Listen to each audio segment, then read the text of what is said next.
Hi folks, this video is an overview or read through of the syllabus for JagTrax 3 for English, fall of 2020. So I'm Kurt Meyer, as you can see, and this is my Zoom code. Most of you, I'm sure, are familiar with Zoom. If you want to speak to me, if you want to have a face-to-face appointment with me, so to speak, we'll use Zoom, and you'll use this code to connect with me at the appropriate time. So we have here this phone number. You can use that to text me, or if we want to make an appointment and have a voice call, we can do that as well. My email address is there. And again, office hours by appointment via Zoom. This course is asynchronous. Most of you know what that means, but in case you're less familiar with the term, we're not going to log on this at a specific time and hold class together, so to speak. You're going to do the coursework according to your own schedule and your own convenience, provided that you turn the materials in on time and complete. So basically, as I said in my intro video that you may have seen already, JagTrax 3 and 4 really deal with networking and really deal with looking at the possibilities of what you can do with an undergraduate degree in English specifically, or a field very closely related to English if you're not an English major, say for example if you're a Spanish major, okay, or a communications major. But this course deals a lot with networking, specifically kind of focuses in on the idea of who you know. So your courses in your major field of study have dealt with what you know. This sort of 1 hour overview, if you will, is going to deal quite a bit with who you know. So you got what you know, now you have who you know, right? And if you know the right people, oftentimes that's really the advantage that you need to get into those really nice positions, or to get the door open for a choice interview, so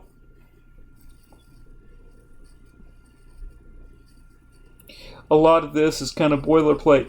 Let's look at what the projects are, what the assignments are. Now, this is JagTrax. I am not expecting you to have your sort of academic lives revolve around this 1 hour course. That's just unrealistic, and frankly, it's an insult to you. As far as I'm concerned, the guidelines I was given when I first taught this course in 2017 said, there's four assignments or projects. As far as I'm concerned, that's what there is for this. Basically, what that works out to is one substantial, and I use that term in italics, project per month, right? September, October, November. And then the final exam will be a course retrospective, a reflective essay on essentially your assessment of the course. Okay, so a couple things you need to know. This is the point total and so on, right? Very boilerplate again. I will only accept PDF or .docx. I will not accept Pages or Google Docs. Do not send me a Google Doc. Don't do it. Don't upload a Google Doc to Blackboard. Don't upload Pages to Blackboard. Send me a PDF or a .docx, okay? So the submission links for the projects will be in the projects folder on course content in Blackboard, okay?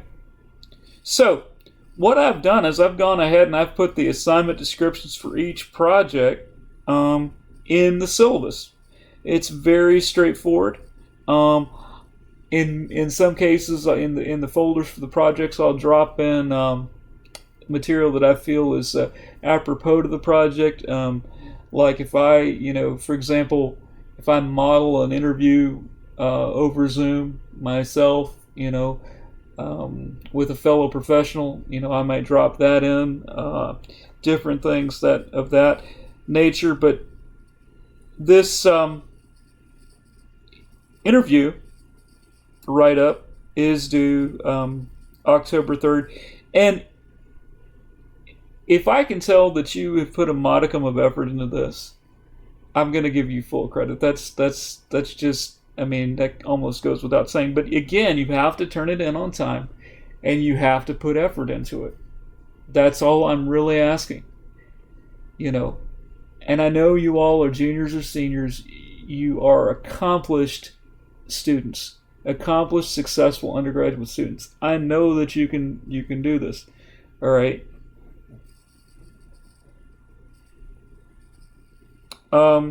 Profile on a professional organization. You essentially, browse the internet, find a professional organization, and write it up. Okay, according to these guidelines. Very straightforward. That's due by October 31st. Again, 300 points. Grant proposal or research proposal, one or the other. This is slightly more substantial in that I'm asking you for 2 drafts of it. If you turn in the initial draft, you get 100 points, right? If you turn in up to 200 points for the final draft, right? And here's the assessment of the final draft right here, okay? Then your final exam is a 2-page minimum reflective essay on the course. What you got out of it, didn't get out of it, and so on. And then the rest of this material is your general boilerplate stuff that you've probably seen on every syllabus at least this term and the past few terms, right? You might want to take note of the Writing Center. They are addressing COVID in some specific ways. There's a Writing Center note on there.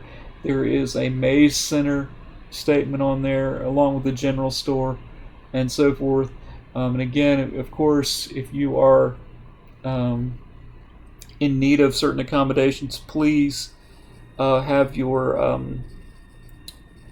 accommodation letter from Office of Disability Services. You all are experienced students.